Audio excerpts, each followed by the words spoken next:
जाड़ा जाड़ा जाड़ा।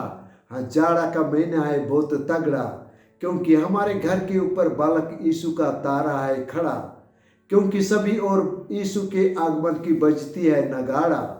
जाड़ा जाड़ा जाड़ा। हाँ, जाड़ा ऋतु में आ गया है आगमन का ऋतु, लाकर ढेर सारी मौज मस्ती और नाच गान जैसे चना का सत्तू। यह काल है हमारे घर दिल को विनती प्रार्थना से सजाने सिंगारने हेतु, क्योंकि बालक यीशु आने वाले हैं हमारे घर के वो बनाने स्वर्ग पृथ्वी का सेतु। यह काल नहीं है बात काम करने और बोलने का अल्तू फलतू, पर यह है हमारे दिल घर को विनती प्रार्थना से तैयार करने हेतु। आज है आगमन काल का चौथा रविवार, अर्थात हमारे समीप है जन्म पर्व का त्योहार। यानी आएंगे हमारा प्यारा यीशु तारनहार, हमारे पास नया साल का लाकर ढेर सारा उपहार। इस काल में ज्ञात हो कि यीशु आने वाले हैं हमारे घर और दिल में मेहमान, जो दुनिया के हैं एकमात्र मुक्तिदाता और भगवान। वह उसी के दिल घर आवेंगे जो होंगे एक पवित्र इंसान, ना कि जो होंगे दुष्ट पापी और बेईमान। तो आइए किस बात की देरी, हम अपने आप को सच्चा ख्रिस्ते का बनाए पहचान। इस काल में हमें नित्य रहना है आध्यात्मिक रूप से सजग और सतर्क, हमेशा रहना है आध्यात्मिक रूप से जागरूक, बने रहना है सदा ईमानदार और धर्मी सेवक, क्योंकि अचानक आएगा हमारा यीशु नायक। अगर उसके आने पर हम पाए जाएंगे धर्मी सेवक, तो वह हमें देश समाज का बना देंगे खलनायक। आगमन का काल है एकदम सदाबहार, जिसमें हम करते हैं बालक यीशु का आने का इंतजार। अगर सचमुच हम घर दिल को आध्यात्मिक रूप से करें तैयार, तो सचमुच हमारा सपना होगा साकार। और नूतन वर्ष 2021 हमारे लिए होगा एकदम चमत्कार ही चमत्कार, अर्थात खुशहाल रहेगा हमारा घर द्वार एवं मस्त रहेगा हमारा ख्रिस्ती परिवार। आगमन काल में हमें सदा पढ़ना है पवित्र बाइबल का किताब, सदा बालक यीशु को देखने और उनसे मुलाकात करने को रहना है बेताब। ऐसा करने से देखो अवश्य हम होंगे कामयाब ही कामयाब, और 25 दिसंबर को बालक यीशु को पाएंगे जैसा अपना खिताब। और क्रिसमस के दिन खुलकर नाचेंगे गाएंगे और खाएंगे गोश्त का कबाब।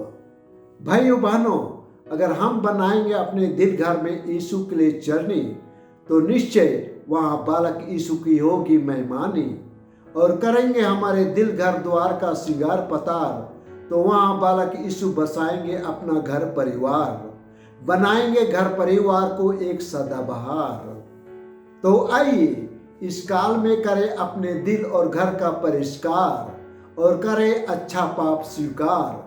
अपने घर और दिल का करें आध्यात्मिक रूप से श्रृंगार पतार, अपने घर और दिल से गंदी चीजों को करें बहिष्कार, और रोज रोज सुने पड़े पवित्र समाचार, जहाँ हो बालक यीशु का जन्म संस्कार। और फिर हमारे जीवन में होगा चमत्कार ही चमत्कार। ख्रिस्त में आदरणीय भाइयों बहनों, सबों को जय यीशु।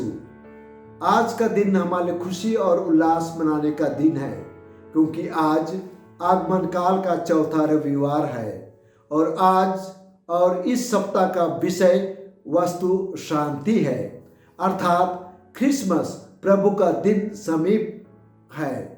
शांति का राजा बालक यीशु जन्म लेने वाले ही हैं।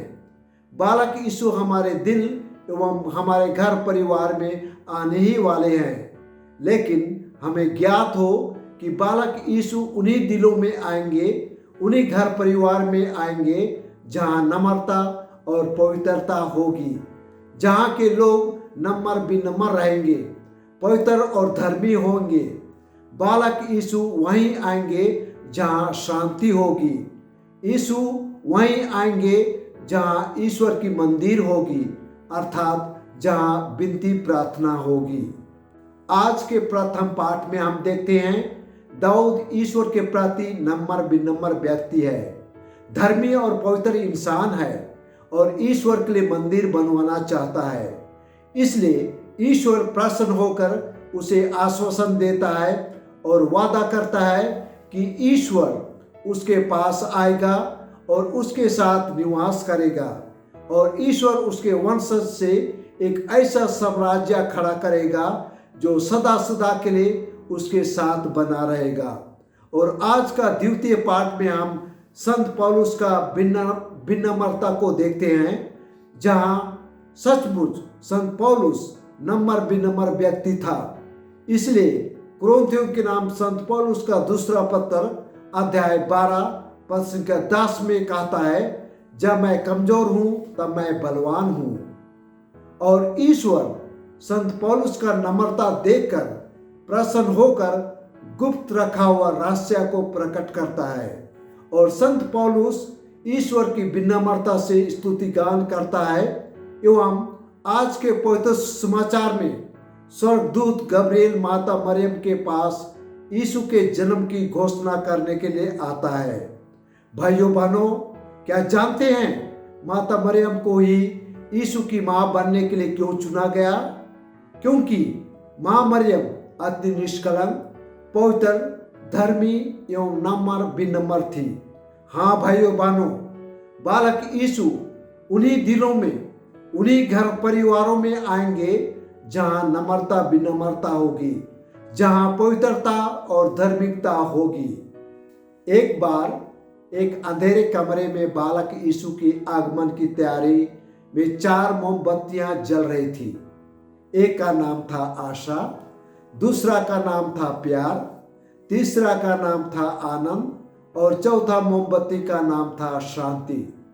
चारों मोमबत्ती यीशु के आने की तैयारी में जल रहे थे, लेकिन बालक यीशु के आगमन में देर हो रही थी।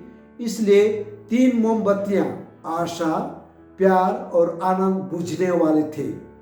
इसलिए आशा का मोमबत्ती बोला, मैं 3 सप्ताह से यीशु की आने की आशा से जल रहा हूं, लेकिन मेरी आशा निराशा में बदल गई है क्योंकि बालक यीशु नहीं आ रहा है। अब तो मैं बुझ जाऊंगा।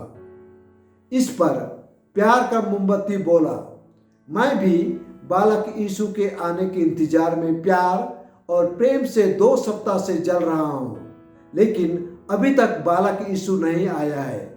इसलिए मेरा प्यार, मेरा प्रेम बालक यीशु के प्रति बुझ रहा है क्योंकि बालक यीशु नहीं आ रहा है।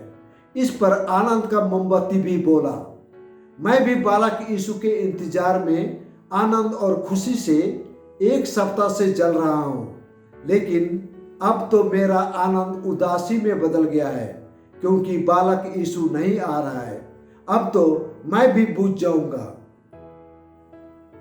इस पर शांति का मोमबत्ती बोला, भाइयों बहनों, तुम्हें शांति प्राप्त हो, धैर्य और धीरज रखो, यीशु के आने की आशा को बरकरार रखो, आशा से जलते रहो, प्यार से जलते रहो, आनंद से जलते रहो, नम्र विनम्र बने रहो, धर्मी और पवित्र बने रहो, आध्यात्मिक रूप से जलते रहो और जागते रहो।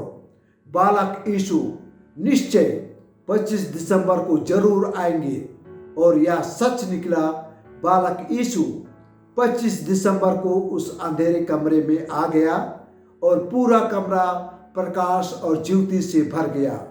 हाँ भाई और बहनों, हमें इस आगमन काल में नम्र विनम्र बनने की आवश्यकता है। हमें पवित्र और धर्मी बनने की आवश्यकता है।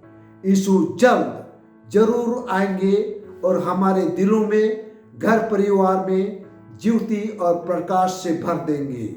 आमीन।